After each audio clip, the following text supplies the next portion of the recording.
Hi all, welcome to Phable. Integrating Omron Connect app with Phable is very simple. For that, install the Omron Connect app from Play Store. After installing, you have to go on the top left button and find your apps and services.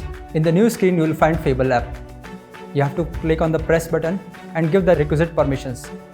With that, your Phable app is integrated with Omron Connect app. Similarly, in Phable app, you have to go and find your devices.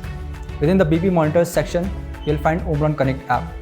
Press on the connect and give the relevant permissions to the device. And that's how you sync the Omron and Phable app. To start taking your blood pressure readings, we have Omron's HEM 7120 with us. First, stay relaxed in an upright position. Then wrap this cuff around your upper arms.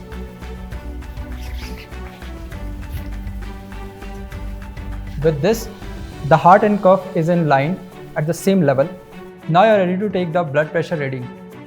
Press on the start button in the Omron device. With that, the cuffs will start inflating and tightening around your arms. Within 30 seconds, the device will show the systolic and diastolic blood pressure levels along with your pulse rates.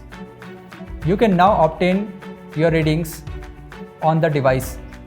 With that, open the Omron Connect app. On the home screen, you will see a camera button. That will open the scanner and you can scan the data points with date and time on it. The data will now be synced on the Phable app automatically. Thank you for listening. You are now on your way to a healthy lifestyle with Phable.